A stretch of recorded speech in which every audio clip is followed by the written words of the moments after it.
as a long-haul trucker on a new, desolate route. I see what looks like a mannequin posed by the side of the road every 10 miles. Each one in a slightly different, unnervingly human position. My dispatcher's only warning, sent in a garbled text, was that no matter what happens, I must not slow down or stop the truck between sunset and sunrise.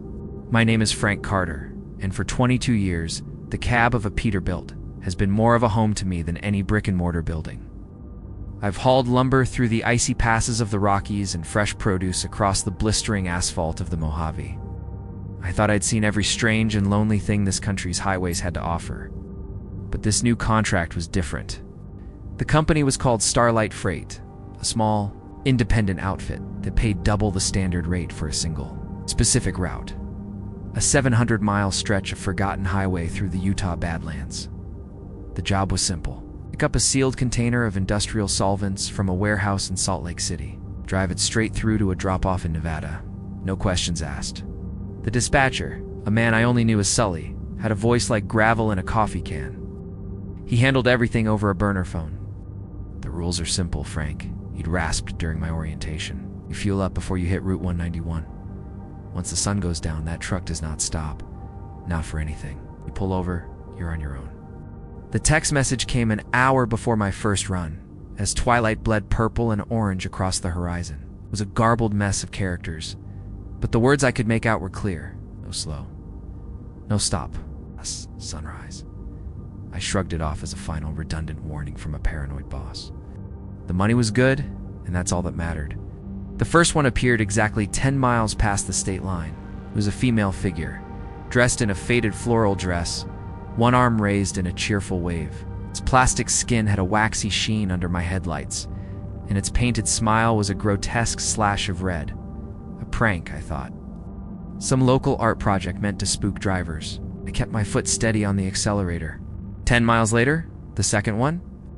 This one was a man in a cheap suit, sitting on a discarded tire, his head tilted as if listening for a distant sound. The paint was peeling from his face, revealing the blank fiberglass beneath. It was weird, sure, but the desert was full of weirdness. I took a long sip of my stale coffee and kept driving. The third one made me uneasy. It was a child, a little boy in overalls, holding a single rust-colored balloon. He was positioned right at the edge of the asphalt, his head cocked at an angle that looked unnatural, painful even for a mannequin. The loneliness of the scene, the small, still figure against the vast, crushing darkness, settled deep in my gut. With each passing marker, the unease grew into a cold knot of dread. The mannequins became more elaborate. Figure kneeling in prayer. A woman staring up at the empty sky, her mouth open in a silent scream. A man crawling desperately away from the road, his plastic fingers digging into the dirt. It was a gallery of despair, and I was its only audience. I tried the radio, hoping to hear another trucker, a human voice, to break the oppressive silence. All I got was static. A relentless hissing void that seemed to mock my isolation.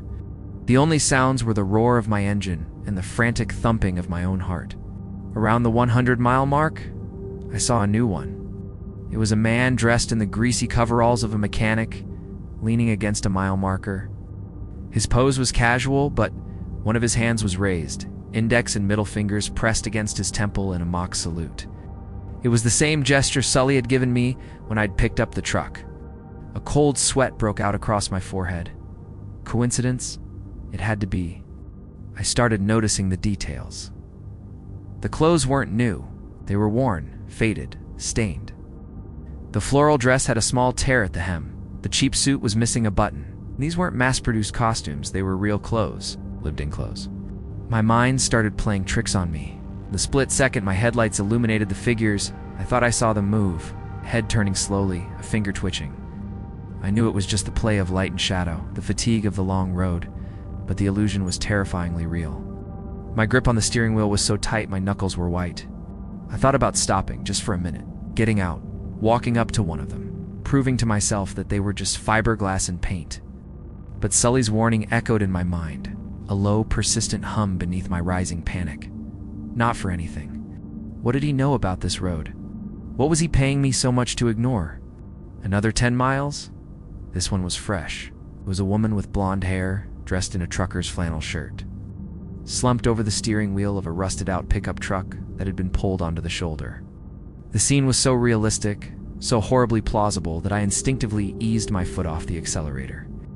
For a heart-stopping moment, I thought it was a real accident. Then I saw the unnatural stiffness in her posture, the waxy pallor of her skin under the moonlight. My brain screamed mannequin, but my gut screamed corpse. The truck's engine sputtered as my speed dropped. That's when my phone buzzed. Another text from Sully. One word, stark and clear. Drive. A jolt of pure adrenaline shot through me. I slammed my foot on the gas, the engine roaring in protest. The truck lurched forward, leaving the grim tableau behind in the darkness. My hands were shaking uncontrollably. This wasn't a prank. This was a message, a threat. Every 10 miles, another horror. Family of 4, seated around a phantom picnic blanket. A lone figure, pointing accusingly at my cab as I sped past. They were no longer just mannequins. They were ghosts, effigies of all the people who had stopped on this road and never left. I started thinking about the cargo. Industrial solvents, a generic, anonymous term for anything you don't want people looking at too closely. What was I hauling? Evidence, or something worse? Was I just another cog in the machine that created these roadside horrors? The sky began to lighten in the east, the oppressive blackness softening to a bruised purple. I had never been so grateful to see the dawn. The rising sun felt like a deliverance, a promise that the nightmare was ending. With the light came a fragile sense of courage. The last mannequin stood just a few miles from the Nevada state line. It was a man in a rumpled dispatch operator's uniform, holding a burner phone to his ear. He was gaunt, with tired eyes and a face that looked unsettlingly familiar. He was a perfect plastic replica of Sully, and at his feet a freshly painted sign read, "Job opening." I didn't slow down. I stared straight ahead, my eyes burning from lack of sleep and sheer terror. I crossed into Nevada as the first rays of sunlight crested the mountains, feeling as though I had just escaped the gravitational pull of a dead star. I dropped the trailer at the designated warehouse, a featureless metal building in the middle of nowhere. I didn't wait for a confirmation. I unhooked my cab, turned it around, and drove. I didn't stop until I was 300 miles away, in a crowded, brightly lit truck stop surrounded by the noise and life of other drivers. My burner phone buzzed one last time. A wire transfer confirmation. Double my fee, plus a bonus. I threw the phone into a dumpster and crushed it under my heel. I never called Starlight Freight again. I found a new job, a different route, one that takes me through cities and towns, surrounded by light and people. But sometimes on a long, dark stretch of road, I'll see a flicker of movement at the edge of my vision, a strangely shaped shadow, a trick of the light, and my heart will seize. My hands will grip the wheel, and I'll hear the roar of the engine as I push the accelerator to the floor, driving into the night, away from the silent, watching figures on the side of the road. My job is to monitor the live feeds from remote traffic cameras on rural highways. But I've discovered a recurring anomaly on a deserted mountain pass, where every night a vintage car with no license plates pulls over. A lone figure gets out, meticulously measures a specific spot on the asphalt for hours, and then drives away, leaving nothing behind but a growing dread that I am watching a ritual I was never meant to see. My name is Isabella Rossi, and I'm a professional observer of empty spaces. I work the graveyard shift as a remote systems monitor for the state's Department of Transportation. It's a glorified title for watching dozens of grainy, black and white video feeds from cameras perched over the loneliest stretches of asphalt in the state. My job is to report accidents, rock slides, or road blockages. Mostly I just drink bad coffee and fight off sleep. The feed labeled CAM 734 was my least favorite. It monitored a winding two-lane road called Whisper Wind Pass, a route so remote it was mostly used by park rangers and the occasional lost tourist. The camera's view was stark and skeletal. A sharp bend in the road, flanked by dark, towering pines and a steep, rocky drop-off. Nothing ever happened on CAM 734 until it did. It started 3 weeks ago. Precisely 3:33 a.m., a pair of round, ghostly headlights would pierce the darkness at the far end of the feed. A car would emerge from the gloom, a vintage sedan from the 1940s, all polished chrome and bulbous fenders. It moved with a silent, stately grace that seemed out of place in the modern world. It had no license plates. The car would pull over at the exact apex of the bend, its engine cutting out into perfect silence. A figure would emerge from the driver's side, tall and slender, dressed in a long dark coat and a fedora that shadowed their face.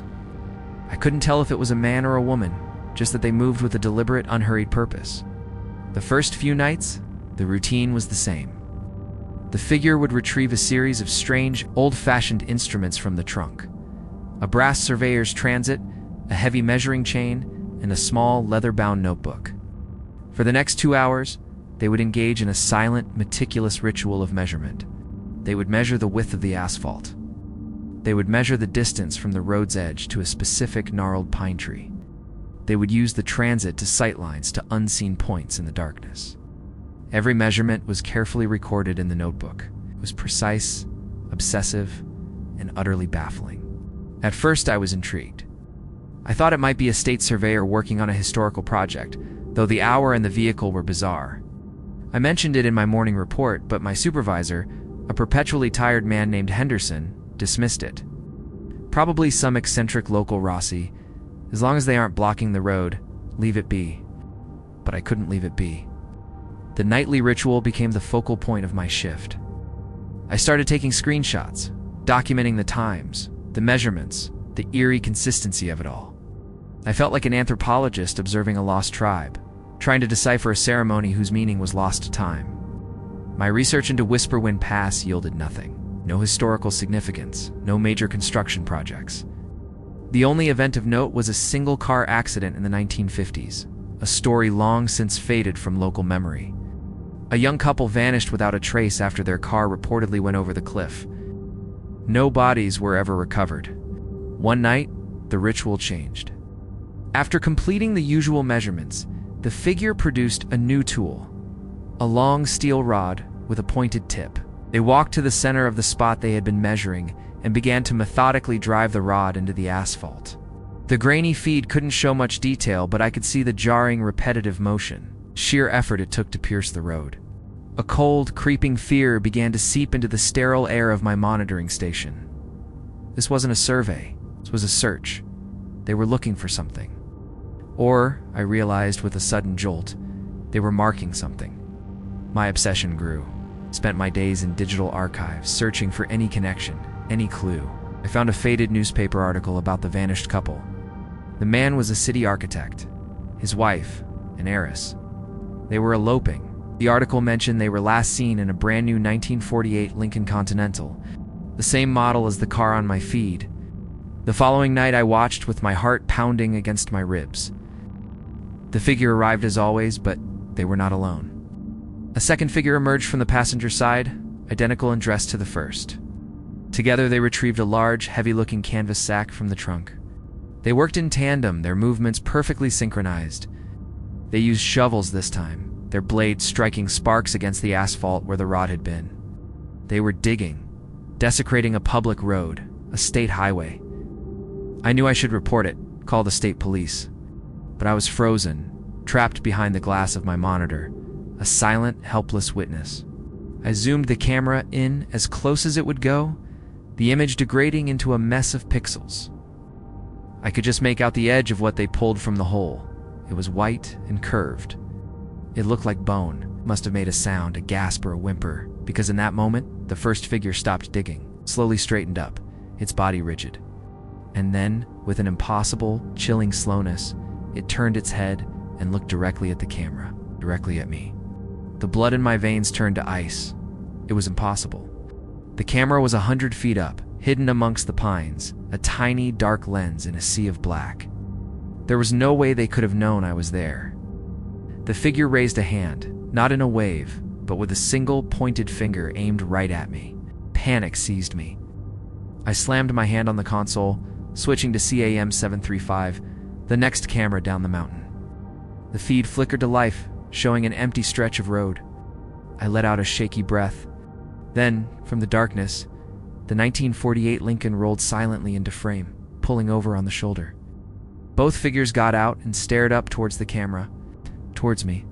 I jumped from one camera to another, frantically fleeing down the mountain. CAM 736, CAM 737, CAM 738. Each time, the same scene. The vintage car would appear, the two figures would emerge, and they would stand there. Their shadowed faces tilted upwards, watching, waiting. They weren't just on the road, they were in the system. My breath came in ragged sobs. I was trapped. This wasn't a live feed anymore, it was a message, a threat. I lunged for the phone to call Henderson, the police, anyone. As my fingers touched the receiver, a notification popped up on my screen. It was an internal instant message from an unlisted user. The message contained a single image, a high-resolution photograph, clear and detailed. It was a picture of me, taken from outside my apartment window, my face illuminated by the glow of the monitor. I was staring, mouth agape, at the screen showing CAM 734. A second message appeared. You prefer to work undisturbed. Cease your observations. This is your only warning. I am writing this from a motel room 3 states away. I left my apartment that night with nothing but my laptop and my wallet. I abandoned my car at a bus station. I sent my resignation to Henderson from a burner email, citing a family emergency. I don't know who they are or what they were digging up on that mountain pass. I think they were finishing a job left undone for 70 years. They weren't just digging up a grave, they were sanitizing a crime scene. A group so powerful, so secretive, they can manipulate state infrastructure and watch the watchers. I don't monitor empty roads anymore. Sometimes I feel their eyes on me. I'll be walking down a crowded street and see a vintage car parked at the curb. I'll look up at a security camera and feel a cold dread, a certainty that someone is on the other side watching me. They warned me that I was watching something I wasn't meant to see. I fear they are now showing me that they can see everything. During a family road trip, we got hopelessly lost and picked up a hitchhiker who promised a shortcut through a network of unpaved country roads that aren't on any map. He claimed the route would save us hours, but after he got out, we found every single one of these roads loops back to the exact same decaying, abandoned farmhouse, and the sun is beginning to set. I was 12 when I learned that maps can lie. Or worse, that there are places that exist outside of maps, places that don't want you to leave. It was the summer of '98, and we were on our annual family vacation, a torturous cross-country drive in our wood-paneled station wagon. There was my dad, Mark, whose stubborn pride was more reliable than any compass. My mom, Helen, a human nerve ending wrapped in a summer dress. And me, Leo, trapped in the back seat with nothing but a worn copy of a fantasy novel. We were somewhere in the dense, suffocating woods of rural West Virginia when Dad's pride finally got us lost. He'd refused to accept he'd missed a turnoff, insisting he knew a scenic route. That scenic route had devolved into a series of smaller and smaller asphalt roads, till finally we were crawling along a gravel track, barely wider than the car. That's when we saw him. A lone figure, standing at a fork in the road, his thumb out. He was a wiry man with a deeply tanned, leathery face and pale, watchful eyes. He wore a dusty denim jacket despite the humid air and carried a small canvas duffel bag. Mom locked her door. Mark, don't you even think about it? But Dad saw the man as a solution, a way to reclaim his authority as navigator. He pulled over. The man ambled up to the window, a slow, easy smile spreading across his face. "Howdy, folks. Bit of a tangle back here, ain't it?" said his voice a low, gravelly drawl. Dad, flustered, admitted we were lost. The man's smile widened. "Well, today's your lucky day. The main highway's a good 20 miles east, but I know a shortcut. A whole network of old service roads, cut right through these hills. I'd be happy to point the way." His only price, he said, was a ride to the next crossing. Against Mom's frantic, silent protests, Dad agreed. The man slid into the passenger seat, bringing a smell of damp earth and something else, something metallic and faintly sweet, into the car. He directed Dad down the left fork, onto a dirt road that looked even less traveled than the one we were on. "Just keep on this track for about 5 miles, the hitchhiker said. "We'll come to a crossroads." That's my stop. For 5 miles, he was silent. I watched the back of his head from the back seat, a strange feeling of dread coiling in my stomach. The woods grew thicker here, the trees crowding the road, their branches clawing at the car's windows. The sunlight struggled to pierce the dense canopy, casting the road in a perpetual, gloomy twilight. Just as he'd promised, we reached a small, unmarked crossroads. "This is me," the hitchhiker said cheerfully. He got out, tipped an imaginary hat, and said, "You just take that road there, straight on. It'll spit you out onto the highway in no time." He then turned and walked down the intersecting path, disappearing into the trees with an unnatural quickness. Dad, vindicated, put the car in drive and continued on the path the man had indicated. The road twisted and turned, a brown ribbon winding through an ocean of green. After about 10 minutes of driving, we passed a clearing. In the middle of it stood a derelict, 2-story farmhouse, its windows like vacant eyes. A single child's swing hanging motionless from a massive oak tree in the front yard. A shiver went down my spine. We drove on. The road continued to wind. Mom was watching the fuel gauge, her anxiety a palpable force in the car. "Mark, this doesn't feel right. We haven't seen another car for over an hour." "Relax, Helen," Dad said, though his own voice was tight. "The man said it would lead us out." Another 10 minutes passed, and then we came upon a clearing. In the middle of it stood a derelict, 2-story farmhouse with a single child's swing hanging from an oak tree. I felt a jolt of déjà vu. "Dad," I said, my voice small, "we've seen that house before." "Don't be silly, Leo," he snapped. "A lot of old farms look alike out here." But I saw his eyes dart to the rearview mirror, his knuckles white on the steering wheel. He was pressing the gas a little harder now. The sun was getting lower, casting long, distorted shadows across the road. The woods seemed to be getting darker, more menacing. The silence in the car was thick and heavy. All we could hear was the crunch of gravel under our tires. And then for the third time, we passed the farmhouse. There was no denying it this time. I saw the same specific pattern of rot on the porch railing, the same broken weather vane on the roof shaped like a crow with a missing wing. Mom let out a choked sob. "Oh my God, Mark. We're going in circles." Panic finally broke through Dad's stubbornness. He slammed on the brakes. "This is impossible," he yelled, pounding the steering wheel. Wrenched the car around in a frantic 3-point turn, the tires spitting gravel. We'll go back to the crossroads." But the road back didn't lead to the crossroads. It twisted in on itself, a confusing, nonsensical labyrinth. Every turn that should have let us out only seemed to draw us deeper in. And always, inevitably, we would end up back on the stretch of road that ran past that silent, watching farmhouse. With each pass, something was different. The first time, the house was clearly abandoned. The second time, I thought I saw a curtain twitch in an upstairs window. The third time, the child's swing was moving, swaying gently back and forth as if someone had just pushed it. On the fourth pass, a faint yellow light flickered to life in a downstairs window. The fuel needle was kissing empty. The sun had sunk below the treetops, plunging the woods into a deep, terrifying darkness. Dad finally gave up, the engine sputtering and dying as we coasted to a stop, directly in front of the farmhouse. The silence that followed was absolute. Then, the sound of a creaking hinge cut through the night. The front door of the farmhouse was opening. A tall, slender silhouette emerged, standing on the porch, bathed in the faint light from within. My blood ran cold. It was the hitchhiker. He wasn't smiling anymore, just stood there, watching us, his pale eyes seeming to glow in the dark. "It's like you folks got turned around," he called out, his voice no longer friendly but flat and cold. "Lucky for you, you ended up right where you belong." From the shadows behind him, other figures began to emerge. A woman with a hard, cruel face. 2 large, hulking young men. They moved with a predatory stillness, their eyes fixed on our car, on us. They were a family, and they were waiting. My dad, to his credit, found a last reserve of courage. "Leo, Helen, get down," he whispered, his voice shaking. He locked the doors and laid on the horn, the sound blasting through the silent woods.